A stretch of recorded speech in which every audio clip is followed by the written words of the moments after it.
সেবার Mrs Warren নামে এক বাড়িওয়ালি এক অদ্ভুত মামলা নিয়ে হাজির হলেন আমাদের বাড়িতে।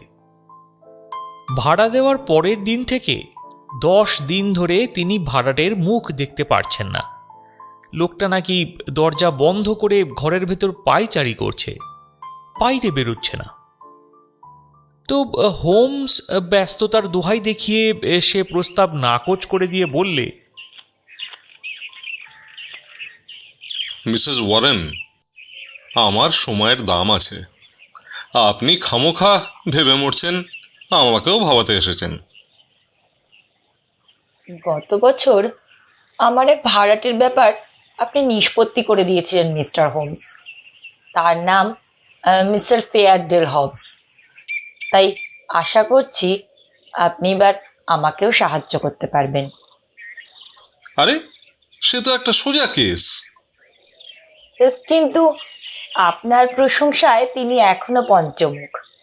মানুষ ধাঁধায় পড়লে আপনি কখনো তাকে বিমুখ করেন না। আমিও সেই ধাঁধা নিয়েই ছুটে এসেছি। হোমস যেমন তোষামোদে গলে যায়, কারো কষ্ট দেখলেও তেমনি সইতে পারে না। বরাবর তাই দেখে আসছি। তো এই ডবল দাওয়াইতে কাজ হলো তৎক্ষণাৎ। হাতের কাজ ফেলে রেখে হেলান দিয়ে বসলো চেয়ারে, বলল, আপনার নতুন ভাড়াটের মুখ দেখতে পাচ্ছেন না বলে অস্বস্তিতে পড়েছেন, এই তো? আমি যদি আপনার ভাড়াটে হতাম, হপ্তার পর হপ্তাহ আমার মুখও আপনি দেখতে পেতেন না।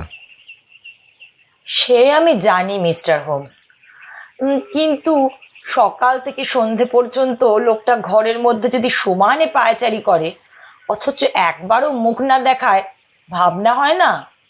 এত ভয় কাকে? কি এমন কাণ্ড করেছে যেভাবে লুকিয়ে থাকতে হচ্ছে? আমার স্বামী কাজ নিয়ে বাইরে থাকে, কিন্তু আমাকে তো দিনরাত বাড়িতে থেকে পায়ের আওয়াজ শুনতে হচ্ছে। আমার স্বামী এ নিয়ে খুব টেনশনে আছেন।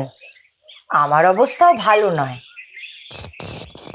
ঝুঁকে পড়ে দীর্ঘ শীর্ণ আঙুল দিয়ে মিসেস ওয়ারেনের কাঁধ স্পর্শ করল হোমস।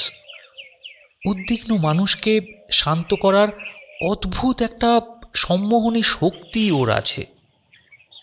মিসেস ওয়ারেনও দেখতে দেখতে সহজ হয়ে এলেন। মুখ থেকে মিলিয়ে গেল ভয়ের রেখা। সোজা হয়ে বসলেন চেয়ারে। লোকটা আপনার কাছে 10 দিন আগে থাকা খাওয়া বাবদ 15 দিনের টাকা আগাম দিয়েছে বললেন না? হ্যাঁ, 10 দিন আগে লোকটা এসে উপরতলায় একটা বসবার ঘর আর শোবার ঘর নিয়ে থাকতে চাইলো এবং তার জন্য কত দিতে হবে জানতে চাইলো। আমি বললাম হপ্তায় 50 শিলিং। ও বলল হপ্তায় 5 পাউন্ড দেব, কিন্তু আমার শর্ত মতো চলতে হবে। মিস্টার ওয়ারেনের আয় কম, বুঝতেই পাচ্ছেন। ভাড়ার টাকাটা পেলে একটু সুরাহা হয়, তাই শর্তটা শুনতে চাইলাম। লোকটা একটা 10 পাউন্ডের নোট বাড়িয়ে দিয়ে বলল, 15 দিন অন্তর একখানা নোট পাবেন, কিন্তু বাড়ির চাবিটা আমার কাছে রাখতে হবে। শর্তটা এমন কিছু আশ্চর্য নয়, অনেক ভাড়াটেই চাবি কাছে রাখতে চায়, কারোকে বিরক্ত করতে চায় না বলে।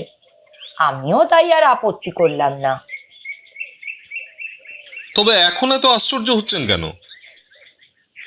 হচ্ছে কি আর সাধে, এই 10 দিনে একবার মাত্র লোকটা বাড়ির বাইরে গেছে, প্রথম রাতে। তারপর থেকে সারা দিন খালি ঘরে হাঁটছে। কাজের মেয়েটা পর্যন্ত তার চেহারা দেখেনি।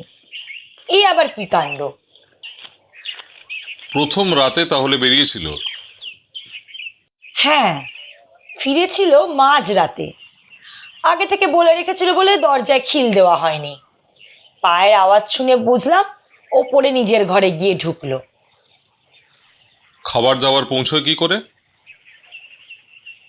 আগে থেকেই বলা আছে, ঘন্টা বাজালে যেন খাবার দরজার সামনের চেয়ারে রেখে আসা হয়, আবার ঘন্টা বাজালে এঁটো বাসন নিয়ে আসা হয়। বিশেষ কিছু দরকার পড়লে বড় হাতে অক্ষরে এক টুকরো কাগজে লিখে জানিয়ে দেয়। বড় হাতের অক্ষরে?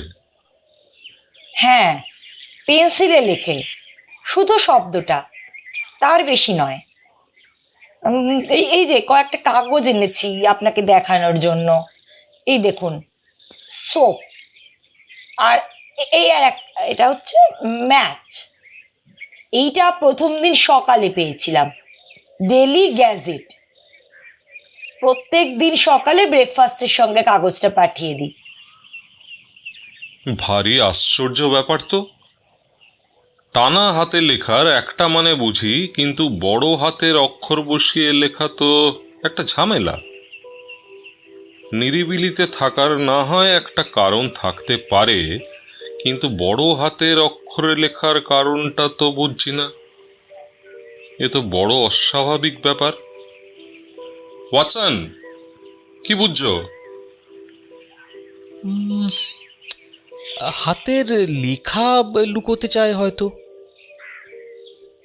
কিন্তু কেন? বাড়িওয়ালি তার টানা হাতের লেখা দেখলে এমন কি মহাভারত অশুদ্ধ হবে? তার উপর দেখো, অল্প কথার হুকুমগুলো এক একটা হেঁয়ালি। বুঝলাম না। বেগনি রঙের শীষ পেন্সিলটার, মোটা থ্যাবড়া মুখ। কাগজটা লেখবার পর এমন ভাবে ছেঁড়া হয়েছে যে সোপ শব্দটার কিছুটা ছিঁড়ে গেছে। খুবই অর্থপূর্ণ ব্যাপার। লোকটা খুব চালাক, এই তো। এক্কেবারে ঠিক। নিশ্চয় আঙুলের ছাপটাপ এমন কিছু একটা পড়েছিল যা দেখলে শনাক্তকরণ সহজ হয়ে যেত। মিসেস ওয়ারেন, লোকটা মাঝবয়সী, কালচে আর দাড়িওয়ালা বললেন না? বয়স কত? বয়স 30-এর বেশি নয়। আর কিছু লক্ষণ দেখেছেন? ইংরেজিটা ভালো বললেও উচ্চারণ শুনে বুঝেছি বিদেশি মানুষ, মানে ইংরেজি ওর মাতৃভাষা নয়। জামা কাপড় পরিপাটি? হ্যাঁ, ভীষণ পরিপাটি, খুব স্মার্ট। নাম বলেছেন? না। চিঠিপত্র আসে? দেখা করতে কেউ আসে? একদম না। কিন্তু সকালের দিকে ঝাড়পোছ করার জন্য কাজের লোক ঘরে ঢোকে না? সব কাজ নিজের হাতে করে। আশ্চর্য। লোকটার সঙ্গে কি কি জিনিসপত্র আছে? একটা বাদামি মস্ত বড় ব্যাগ, আর কিছু না। ঘর থেকে কি কিছুই পাওয়া যায়নি? ব্যাগ থেকে একটা খাম বের করে ঝাড়লেন মিসেস ওয়ারেন। বেরিয়ে এলো দুটো পোড়া দেশলাইয়ের কাঠি আর একটা পোড়া সিগারেট। আজ সকালে ট্রেতে পেয়েছি।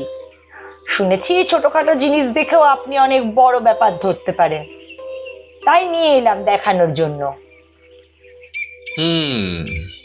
তেমন কিছু তো চোখে পড়ছে না।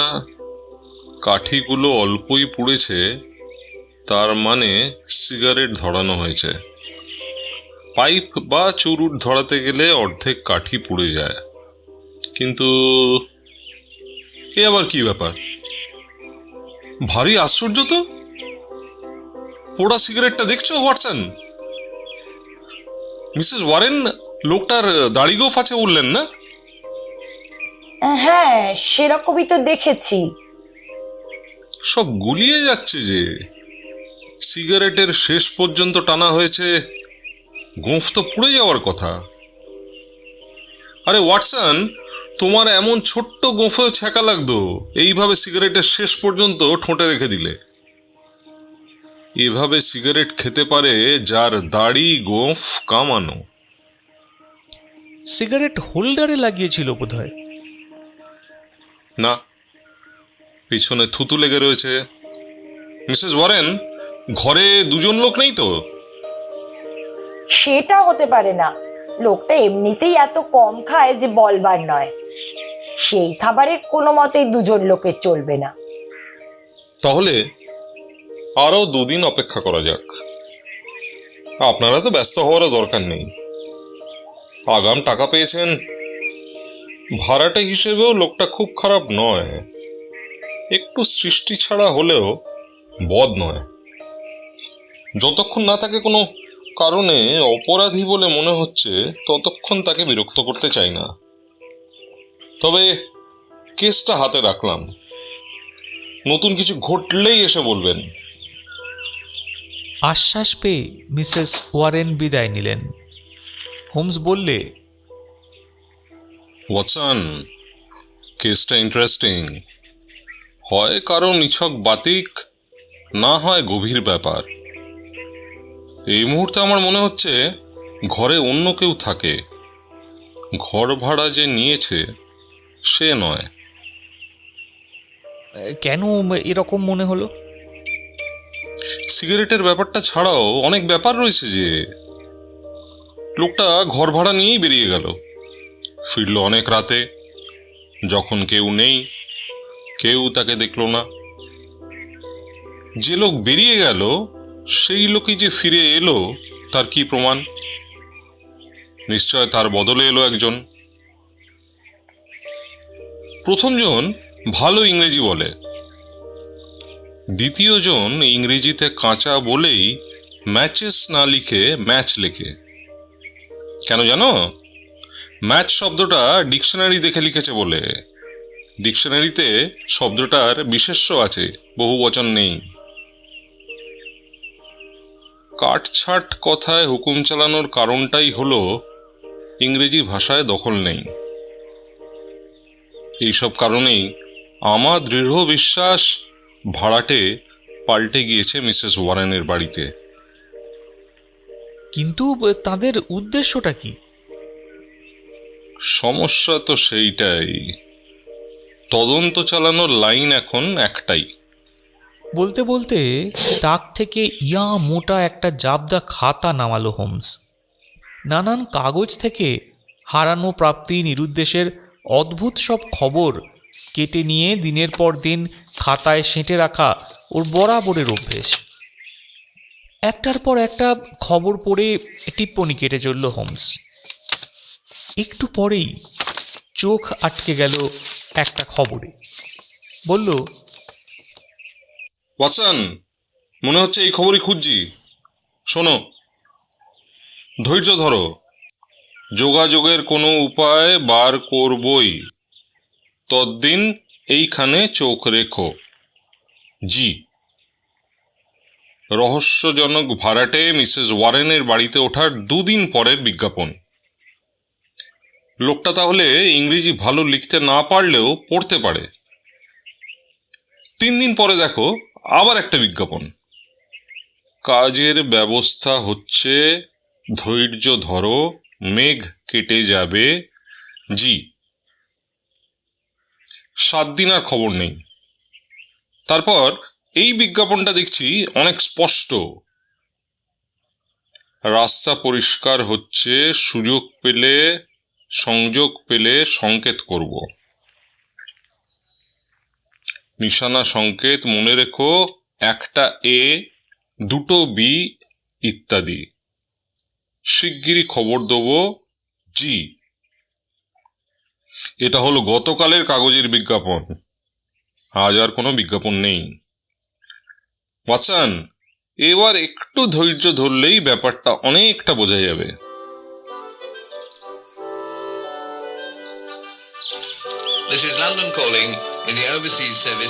হলো তাই। পরদিন সকালবেলা খবরের কাগজ আসার পর দেখলাম হোমসের উজ্জ্বল হাসি ভরা মুখ। টেবিল থেকে সেই দিনের খবরের কাগজটা তুলে নিয়ে বললে, ওয়াটসন, দেখো দেখো, ঠিক যা ভেবেছিলাম। উঁচু লাল বাড়ি, সামনের দিকটা সাদা পাথর, 4 তলা, দ্বিতীয় জানলা ছেড়ে, সন্ধ্যের পর। জি। এবার তো পরিষ্কার বোঝা যাচ্ছে জল কোন দিকে গড়াচ্ছে। ব্রেকফাস্ট করে ভাবছি মিসেস ওয়ারেনের ভাড়াটের সঙ্গে একটু দেখা করে আসবো। আরে, মিসেস ওয়ারেন যে! 7 সকালে কি খবর নিয়ে এলেন? সাংঘাতিক কিছু একটা ঘটেছে বলে মনে হলো। বিপুল উদ্যমে ধূমকেতুর মতো চলে এসেছেন মিসেস ওয়ারেন। মিস্টার হোমস, আপনার সঙ্গে পরামর্শ না করে কিছু করব না বলেই ছুটে এলাম, কিন্তু এবার আমি পুলিশ ডাকবো। আমার বুড়ো স্বামীকে যারা ছুঁড়ে ফেলে দেয়, মিস্টার ওয়ারেনকে ছুঁয়ে ফেলে দিয়েছে? খুব খারাপ ব্যবহার করা হয়েছে তার সঙ্গে। কে করেছে? আজ সকালে 7টা নাগাদ মিস্টার ওয়ারেন কাজে বেরিয়েছিলেন। বাড়ি থেকে বেরোতে না বেরোতেই হঠাৎ রাস্তায় দুটো লোক পেছন থেকে এসে একটা কোট মাথায় ছুঁড়ে দিয়ে সব শুদ্ধ জাপটে ধরে আর তুলে ফেলে পেছনের একটা গাড়িতে। ঘন্টাখানেক পরে এসে রাস্তায় ফেলে দিয়ে যায়। তিনি তখন ঠক ঠক করে কাঁপছেন। গাড়িটা পর্যন্ত দেখেননি, দেখেন কি হ্যামস্টার ঈদের ফুটপাতে পড়ে আছে। বাসে করে বাড়ি ফিরেছে, সোফায় শুয়ে এখনো কাঁপছে। লোকগুলো চেহারা দেখেছেন? কথা বলতে শুনেছেন? না, ওর তখন মাথা ঘুরছিল। শুধু মনে আছে ঠিক যেন ম্যাজিক দেখানোর মতো তুলে নিয়ে গেল রাস্তা থেকে, আবার ম্যাজিক দেখানোর মতো ছুঁড়ে ফেলে দিয়ে গেল রাস্তায়। 2জন কি 3জন লোক ছিল বোধহয়। আপনার ধারণা এ ব্যাপারে আপনার ভাড়াটে জড়িত? তাছাড়া আবার কি, 15 বছর এ বাড়িতে রয়েছি, কখনো এমন কাণ্ড ঘটেনি। যথেষ্ট হয়েছে, আর না, টাকাই সব নয়। আজকেই ওকে বিদায় করব বাড়ি থেকে। অত তাড়াহুড়ো করবেন না মিসেস ওয়ারেন, ধৈর্য রাখুন। সকাল 7টার কুয়াশায় আততায়ীরা ভুল করে আপনার স্বামীকে ধরে নিয়ে গেছে, ভুল বুঝতে পেরে ফেলে দিয়ে গেছে। কাজেই আসল বিপদটা আপনার ভাড়াটের। ভুল যদি না হতো, ভাড়াটের কি দশা হতো ভেবে পাচ্ছি না। তাহলে আমি কি করব মিস্টার হোমস? মিসেস ওয়ারেন, আপনার এই ভাড়াটের মুখশ্রী দেখতে বড় ইচ্ছে হচ্ছে। ও দরজা না খুললে আপনি ঢুকবেন কি করে? খাবার নেওয়ার জন্য দরজা খুলে নিশ্চয়? হ্যাঁ, খাবারের ট্রেটা দরজার সামনে বসিয়ে সিঁড়ি বেয়ে যখন নেমে যাই তখন তালা খোলার আওয়াজ পাই, তার আগে নয়। ট্রেটা ভেতরে নিয়ে যাওয়ার জন্য বাইরে আসতে হয় তো, তখনই দেখে নেব। কিন্তু কোথাও লুকিয়ে থাকতে হবে আমাদের। বেশ তো, সে ব্যবস্থা হয়ে যাবে। দরজার উল্টো দিকে একটা মাচা ঘর আছে, আমি একটা আয়না বসিয়ে রাখবো তার ভেতরে। আপনারা ঘাপটি মেরে থাকবেন মাচা ঘরের দরজার আড়ালে। চমৎকার। দুপুরের খাওয়া কখন খায় লোকটা? এই 1টা নাগাদ। ওই সময় আসছি আমি আর ডক্টর ওয়াটসন। ঠিক আছে, অনেক ধন্যবাদ মিস্টার হোমস, গুড বাই। 12:30টার সময় পৌঁছলাম ব্রিটিশ মিউজিয়ামের কাছে গ্রেট ওরমে স্ট্রিটে। মিসেস ওয়ারেনের বাড়িটা বেশ উঁচু, হলদে ইট দিয়ে তৈরি। রাস্তার কোণে হোয়ে স্ট্রিটের আবাসিক ফ্ল্যাট বাড়িগুলো চোখে পড়ার মতো। একটা বাড়ির দিকে আঙুল তুলে দেখিয়ে হেসে উঠল হোমস। বাড়িটা অন্যান্য বাড়ি থেকে এমনভাবে ঠেলে সামনে এসেছে যে চোখে না পড়লেই নয়। ওয়াটসন, দেখেছ? উঁচু লাল বাড়ি, সামনেটা পাথর দিয়ে তৈরি। সংকেত খবরের সঙ্গে হুবহু মিলে যাচ্ছে। একটা জানলাতে ঘর ভাড়ার নোটিশও ঝুলছে দেখছি। অর্থাৎ একটা খালি ফ্ল্যাটে ঢোকবার ব্যবস্থা করে ফেলেছে সেনাত। আরে এই যে মিসেস ওয়ারেন, বলুন কোথায় যেতে হবে? জুতোটা নিচে খুলে রেখে উপরে চলে আসুন শিগগির, সব ব্যবস্থা করে রেখেছি। জায়গাটা লুকিয়ে দেখার পক্ষে আদর্শ। আয়নাটা এমনভাবে বসানো হয়েছে যে অন্ধকারে গা ঢাকা দিয়ে বসে থেকে উল্টো দিকের দরজাটা স্পষ্ট দেখা যায়। আমাদের জায়গা করে দিয়ে মিসেস ওয়ারেন চলে গেলেন এবং সঙ্গে সঙ্গে অনেক দূরে শুনলাম ঘণ্টাধ্বনির ক্ষীণ শব্দ। তার মানে রহস্যময় ভাড়াটে খাবার চাইছে। একটু পরেই ট্রে নিয়ে উঠে এলেন মিসেস ওয়ারেন। দরজার সামনে চেয়ারের ওপর রেখে নেমে গেলেন সিঁড়ি বেয়ে। দরজার কোণে সেঁটে থেকে আয়নার মধ্যে দিয়ে চেয়ে রইলাম বন্ধ দরজার প্রতিবিম্বের দিকে।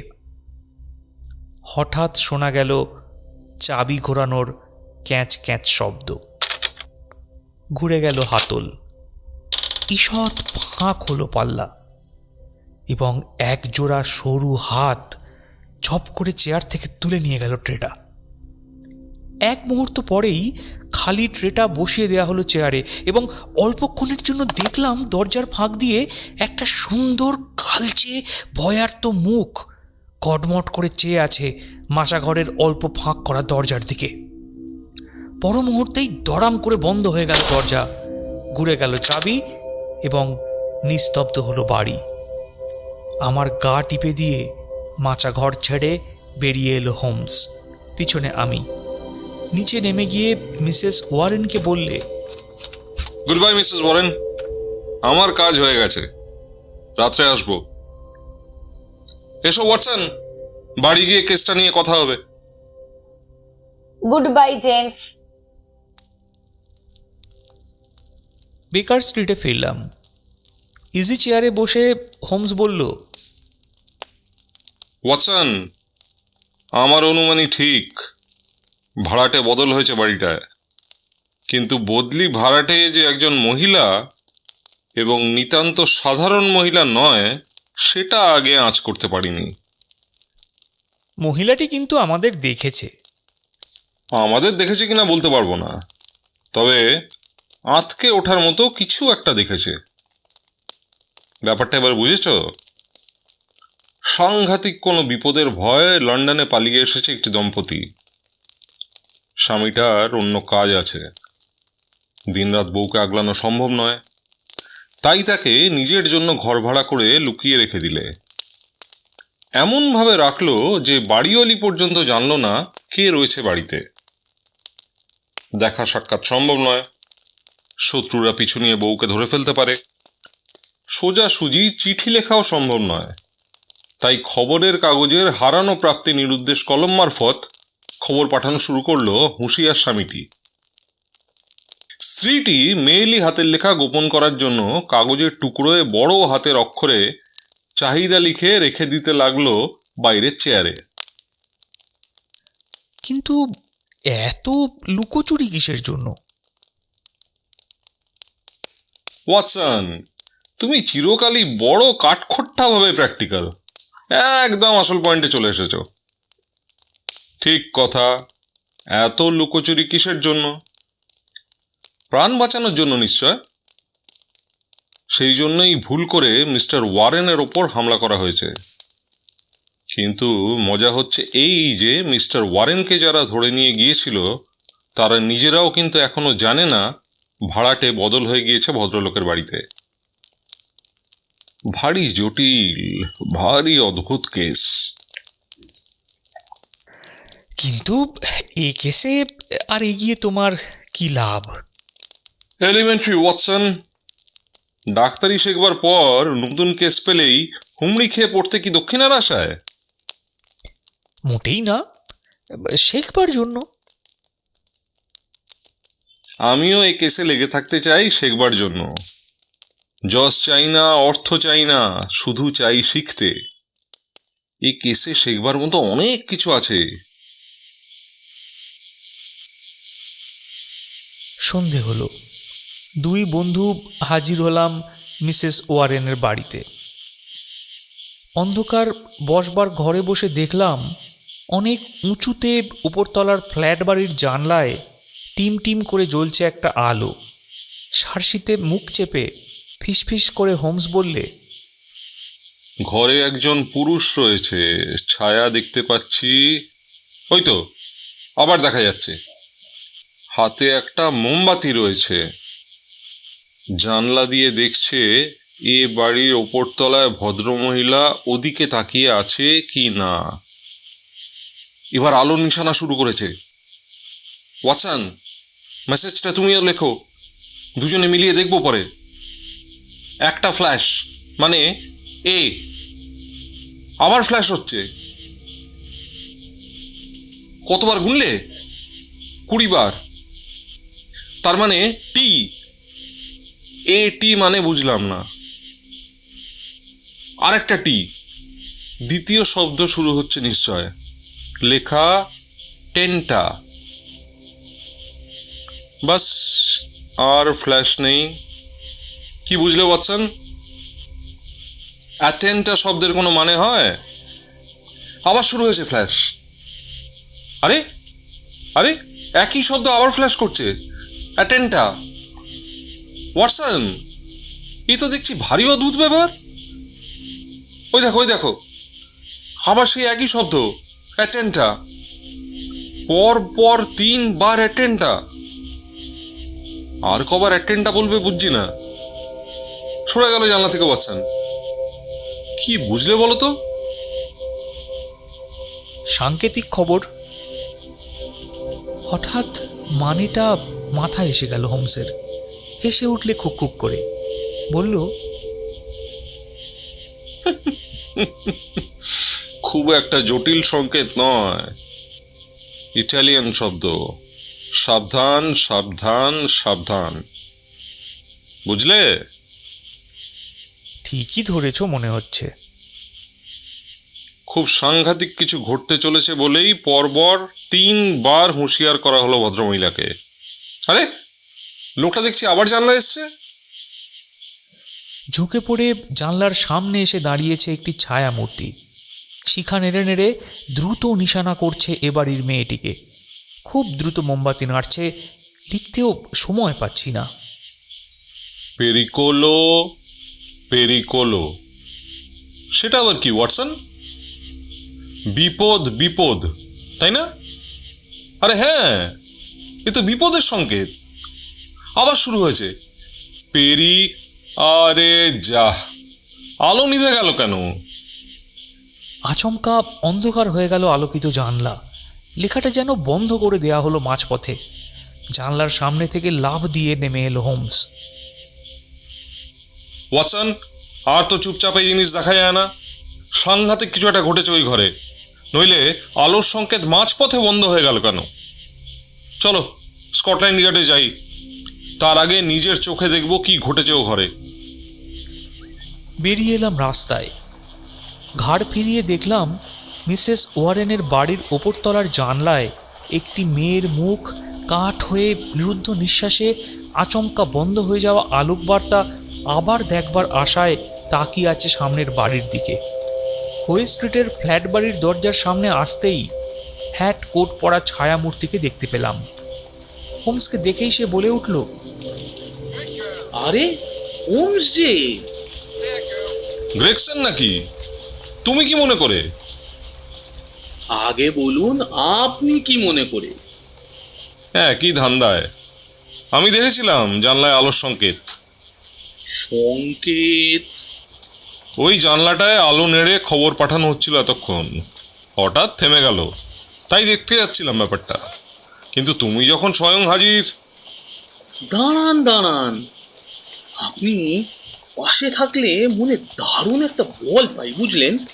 কাজেই বাছাধন পালিয়ে যাবে কোথায়? কার কথা বলছো? তাহলেই দেখুন, আপনাকেও আমি টেক্কা মারতে পারি। বলেই ফুটপাতের পাথরে সজোরে ছুরি ঠুকল গ্রেগসন। অমনি রাস্তার ওপারে দাঁড়িয়ে থাকা 4 চাকার ঘোড়ার গাড়ি থেকে চাবুক হাতে নেমে এলো গাড়োয়ান। আসুন মিস্টার হোমস, আলাপ করিয়ে দিন। ইনি পিনকাটনস আমেরিকান এজেন্সির মিস্টার লেভারটন। লং আইল্যান্ড গুহা রহস্যের সেই নায়ক? কি সৌভাগ্য আমার! প্রশংসা শুনে মুখ লাল হয়ে গেল তরুণ আমেরিকানের। তিনি বললেন, মিস্টার হোমস, গর্জিয়ানোকে যদি আজ ধরতে পারি তাহলে সেটা হবে আমার এক উল্লেখযোগ্য সাফল্য। রক্তচক্রের গর্জিয়ানো? বলেন কি? ইউরোপেও গর্জিয়ানো এত বিখ্যাত জানা ছিল না। আমেরিকায় তো এক ডাকেই সবাই চেনে, 50টা খুনের নায়ক। অথচ কি পর্যন্ত ছুঁতে পারছি না। নিউ ইয়র্ক থেকে পিছু নিয়ে লন্ডনে এসে 7 দিন ধরে ওত পেতে আছি কোনো একটা অছিলায় ওকে খাঁচায় পড়ার জন্য। খবর আছে শয়তানটা উঠেছে ওই বাড়িটায়, যার বেরোনোর পথ একটাই, ওর পেছনে পেছনে এসেছি আমি আর গ্রেগসন। এবার আর চোখে ধুলো দিতে পারবে না। 3টে লোক এক্ষুনি বেরিয়ে গেল বটে, কিন্তু ওদের মধ্যে গর্জিয়ানো ছিল না। মিস্টার হোমস এ ব্যাপারে আরও খবর রাখেন মনে হচ্ছে। এইমাত্র আলোর সংকেতের কিসব কথা বলছিলেন। হোমস যা জানতো সংক্ষেপে বলল তাদের। শুনে আমেরিকান ডিটেকটিভ আফসোস করে বললে, তার মানে ও জেনে ফেলেছে আমরা পিছু নিয়েছি। এই কথা কেন বললেন? আলো নেড়ে দলের লোকেদের খবর পাঠাতে পাঠাতে হঠাৎ দেখেছে আমরা ওত পেতে রয়েছি নিচে, তাই খবর আর শেষ করেনি। এখন কি করি বলুন তো? হানা দেবো ওপরে একসঙ্গে। কিন্তু আরেস্ট ওয়ারেন্ট তো সঙ্গে আনিনি। সে দায়িত্ব আমার। চলুন। গ্রেগসনের সাহসের অভাব নেই। চরম বিপদের সামনে নিজেই এগিয়ে গেল সবার আগে। আমেরিকান ডিটেকটিভকে কিছুতেই উঠতে দিল না নিজের আগে।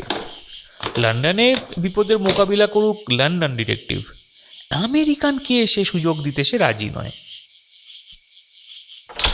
3তলায় বাঁ হাতের ফ্ল্যাটের দরজা খোলা দেখে ঠেলে ভিতরে ঢুকে পড়ল গ্রেগসন। অন্ধকার ঘরের ভিতর সব চুপচাপ। আমি দেশলাই জ্বালিয়ে ধরিয়ে দিলাম গ্রেগসনের লণ্ঠন। পোলতের শিখা কাঁপতে কাঁপতে স্থির হয়ে যেতে লন্ডনের মৃদু আলোয় ঘরের ভিতরের দৃশ্য দেখে স্থির হয়ে গেলাম। কার্পেটিন মেঝের ওপর টাটকা রক্তের ধারা, রক্তমাখা পায়ের ছাপ আমাদের দিক থেকে এগিয়ে গিয়ে ঢুকেছে ভিতরের একটা ঘরে। দরজাটা বন্ধ ছিল। গ্রেগসন সেটা খুলে দিয়ে লণ্ঠনটা মাথার ওপর তুলে ধরল যাতে আমরা সবাই দেখতে পাই ঘরের দৃশ্য। এবং দেখলাম সেই ভয়াবহ দৃশ্য। ফাঁকা ঘরের ঠিক মাঝখানে সাদা কাঠের মেঝেতে মুখ গুঁজে রক্তের মধ্যে বীভৎসভাবে পড়ে রয়েছে একজন বিরাটাকায় গোঁপদারি কামানো পুরুষ। দু হাঁটু মুড়ে দু হাত সামনে ছড়িয়ে শেষ নিঃশ্বাস ত্যাগ করেছে। যে বস্তুটির মরণ মারে সেটি তখনও তার চওড়া বাদামি গলায় আমূল ঢুকে থেকে বার করে রেখেছে কেবল সাদা বাঁটটুকু। অত্যন্ত ধারালো হিলহিলে পাতলা একটা ছোড়া। হাতের কাছে পড়ে একটা কালো দস্তানা আর একটা ভীষণ দর্শন মোষের শিঙের হাতলোলা দুদিক ধারালো ছোড়া। আমেরিকান ডিটেকটিভ লাফিয়ে উঠল সেই দৃশ্য দেখে। আরে সর্বনাশ! এই যে স্বয়ং ব্ল্যাক গর্জিয়ানো! আমাদের আগে কেউ একে শেষ করে গেছে দেখছি। মিস্টার হোমস, এই দেখুন জানলার সামনে মোমবাতি। আরে আরে, ওটা কি করছেন? মোমবাতিটা জ্বালিয়ে নিয়ে জানলার সামনে গিয়ে এদিক ওদিক কিছুক্ষণ নাড়ল হোমস। তারপর উঁকি মেরে বাইরেটা দেখে নিয়ে ফুঁ দিয়ে মোমবাতি নিভিয়ে ছুঁড়ে ফেলে দিল মেঝেতে। বলল, ওতেই কাজ হবে। আচ্ছা, নিচে দাঁড়িয়ে 3টে লোককে বেরিয়ে যেতে দেখেছিলেন বললেন না? খুঁটিয়ে দেখেছিলেন তাদের? দেখেছিলাম। একজনের গালে কালো দাড়ি ছিল কি? মাঝারি সাইজ, বয়স বছর 30, কালচে মুখ। ছিল। সবশেষে সেই তো আমার পাশ দিয়ে গেল। খুনটা সেই করেছে। দেখতে কিরকম শুনলেন? পায়ের ছাপটা মেঝেতেই দেখে নিন। ওই যথেষ্ট। এবার লেগে পড়ুন। ওতে খুব একটা সুবিধে হবে না মিস্টার হোমস। লন্ডনে লক্ষ লক্ষ লোকের মধ্যে ওই চেহারার মানুষ খুঁজে পাওয়া খড়ের গাদার মধ্যে ছুঁচ খুঁজে পাওয়ার সামিল বলতে পারেন। মোটেই না। সেই জন্যই তো এই ভদ্রমহিলাকে ডেকে আনলাম। কথাটা শুনে সবাই চমকে তাকালাম দরজার দিকে। চৌকাঠে দাঁড়িয়ে এক দীর্ঘাঙ্গী সুন্দরী মৃতদেহটিকে দেখে সম্মোহিতের মতো বিবর্ণ মুখে পায়ে পায়ে এগিয়ে আসছে সেই দিকে। পরক্ষণেই বিলাপ ধ্বনির মতো বিড়বিড় করে বললে, ডিও মিও, ডিও মিও, ওকেও শেষে খুন করলে? তারপরেই অবশ্য সব নিঃশ্বাস টেনে দুহাত মাথার ওপর তুলে নাচ আরম্ভ করে দিলে ঘরময়। সেই সঙ্গে সে কি উল্লাস চিৎকার! হাততালি দিয়ে আর অনর্গল ইটালিয়ান শব্দে তুবড়ি ছুটিয়ে ঘরময় নেচে বেড়াতে লাগলো সেই রহস্যময় সুন্দরী। আমি হতবাক এরকম একটা বিকট দৃশ্যের সামনে এই ধরনের উন্মত্ত নৃত্য দেখে। আচমকা নাচ থামিয়ে জিজ্ঞাসু চোখে আমাদের পানে চাইল মেয়েটি। আপনারা কে? দেখে তো মনে হচ্ছে পুলিশ। গুইসেপ্পে গর্জিয়ানোকে তাহলে আপনারাই খতম করেছেন, তাই না? ম্যাডাম, আমরা পুলিশ ঠিকই, তবে এই খুনটা আমরা করিনি। কিন্তু জেনারো কোথায়? জেনারোকে? আমার স্বামী জেনারো লুক্কা, আর আমি এমিলি লুক্কা। নিউ ইয়র্ক থেকে পালিয়ে এসেছি একসঙ্গে এই গর্জিয়ানোর ভয়ে। কিন্তু জেনারো গেল কোথায়? এই তো একটু আগে জানলা থেকে ডাকলো আমাকে। ডাক শুনেই তো ছুটতে ছুটতে আসছি। ম্যাডাম, আমি ডেকেছি আপনাকে। আপনি ডেকেছেন? আপনি কি করে ডাকবেন? আপনার সংকেত আমি ধরে ফেলেছি বলে। এখানে আপনার থাকাটা দরকার ছিল বলেই শুধু ভিয়েনি শব্দটা ফ্ল্যাশ করেছিলাম, দেখেই দৌড়ে এসেছেন। ধীরে ধীরে এগিয়ে এলো ইটালিয়ান সুন্দরী। ফ্যাকাশে মুখ, ভয় মেশানো চোখে হোমসের দিকে তাকায়। হঠাৎ থমকে যায় সুন্দরী। গর্ব আর উল্লাস ফেটে পড়ে চোখের তারায় তারায়। বুঝেছি, বুঝেছি। বিপদে আপদে শোকে দুঃখে যে মানুষটা এতদিন আমাকে আগলে রেখে দিয়েছে, এ তারই কাণ্ড। নিজের হাতে শয়তান গুইসেপ্পে গর্জিয়ানোকে খুন করেছে সে। জেনারো, জেনারো, কত ভাগ্য করলে তোমার মতো পুরুষের স্ত্রী হওয়া যায়। ভাবাবেগের ধার দিয়ে গেল না কাঠখোট্টা গ্রেগসন। ভদ্রমহিলার হাত ধরে রেখে নীরস কণ্ঠে বললে, আপনি কে ঠিক ধরতে পারছি না, কিন্তু যা শুনলাম তাতে মনে হচ্ছে আপনার এখন থানায় যাওয়াটা দরকার। একটু দাঁড়াও গ্রেগসন। ম্যাডাম, খুন করার অপরাধে আপনার স্বামীকে গ্রেপ্তার করা হবে, কিন্তু আপনি যদি মনে করেন কোনো খারাপ উদ্দেশ্যে খুনটা উনি করেননি, তাহলে যা জানেন তা বলুন, তাতে আপনার স্বামীর ভালো হবে। গর্জিয়ানোই যখন খতম হয়ে গেল, তখন দুনিয়ার কেউ আমার স্বামীর কেশাগ্র স্পর্শ করতে পারবে না। ওকে খুন করার জন্য পৃথিবীর কোনো আদালতেই তার সাজা হবে না। তাহলে এ ঘরের দরজা বন্ধ করে লাশ যেমন তেমনভাবে ফেলে রেখে চলুন। ওই ভদ্রমহিলাকে নিয়ে ওর ঘরে গিয়ে গল্পটা শোনা যাক। আধ ঘন্টা পরে সিগনোরা লুকার ঘরে বসে অত্যাশ্চর্য যে কাহিনী শুনলাম তা এখানে হুবহু লিখছি তার জবানিতে। ভাষাটা কেবল ঘষে মেজে নিতে হলো, কেননা ভদ্রমহিলার ভাঙা ভাঙা ইংরাজি অনেকেই বুঝবেন না। হ্যাঁ, ব্যাকরণে অনেক ভুল ছিল।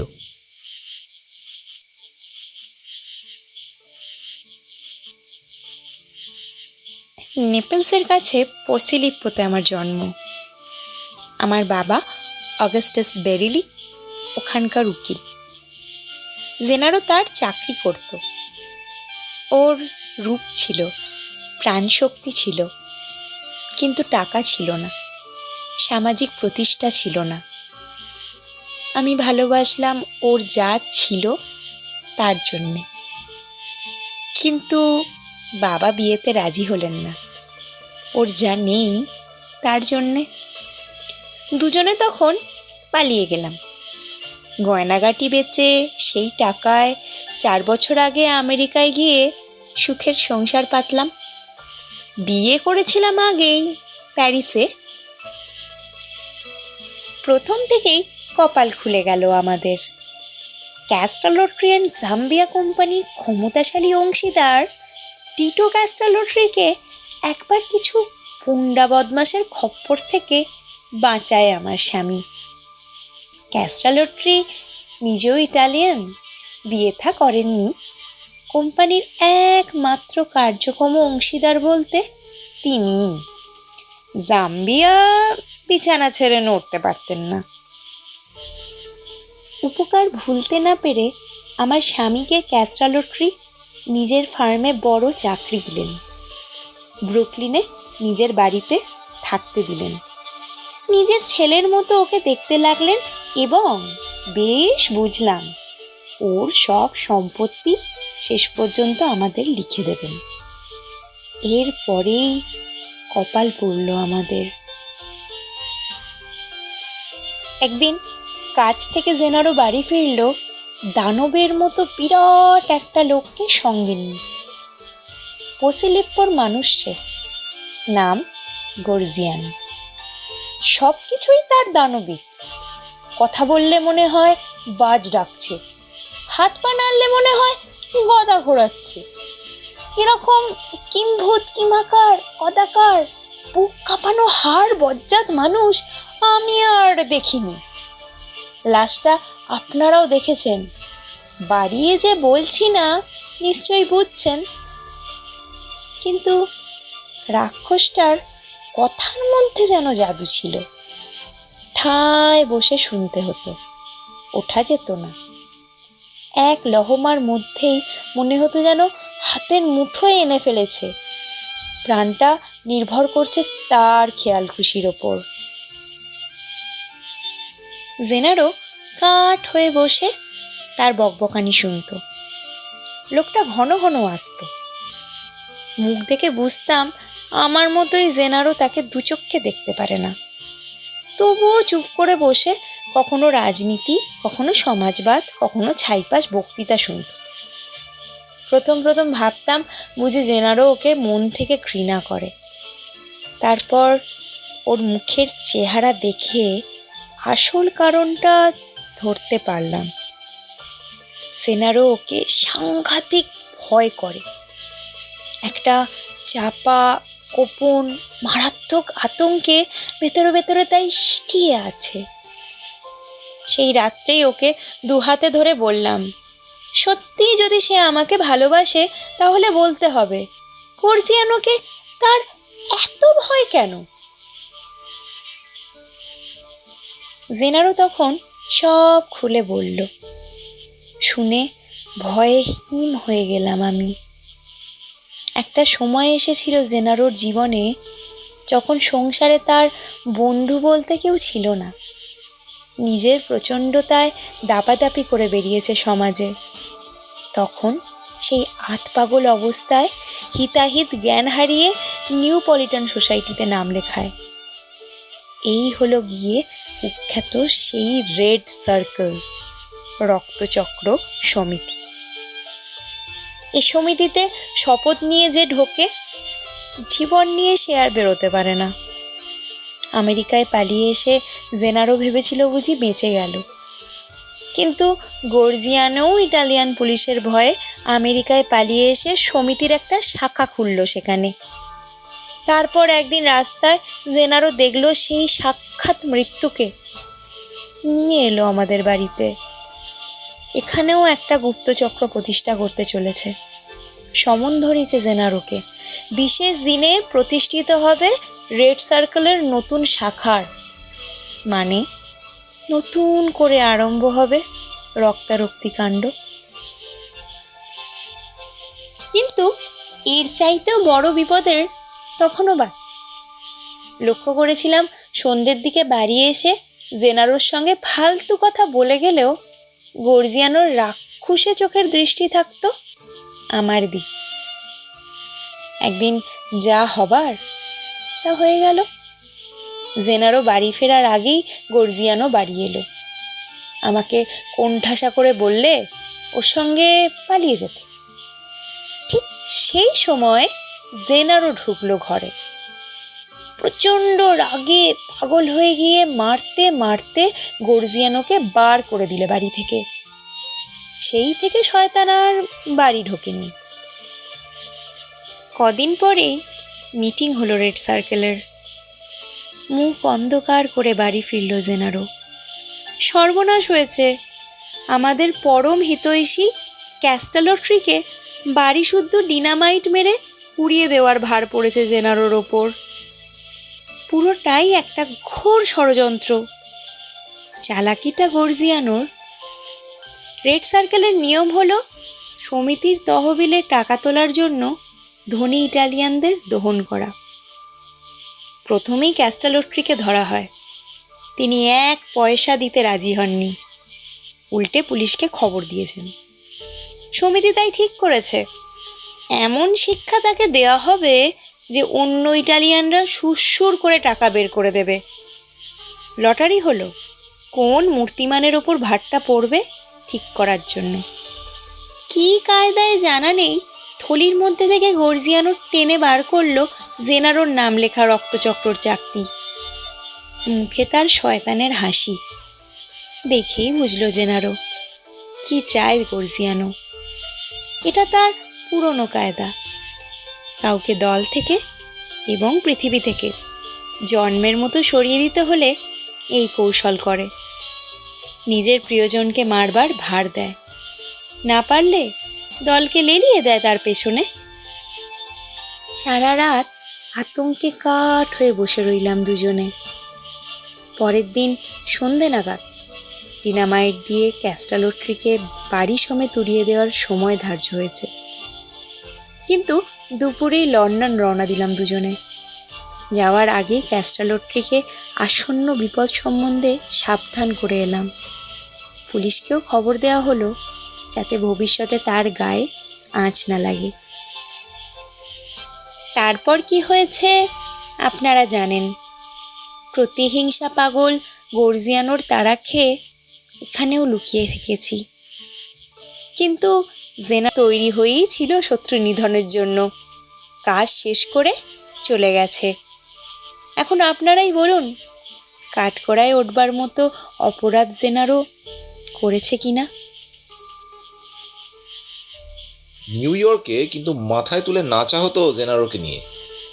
ব্রিটিশ আইন তাকে কি চোখে দেখবে আমার জানা নেই। উনি যা বললেন তা যদি সত্যি প্রমাণিত হয় তাহলে কারোরই কোনো ভয়ের কারণ নেই। কিন্তু ওকে থানায় আসতে হবে।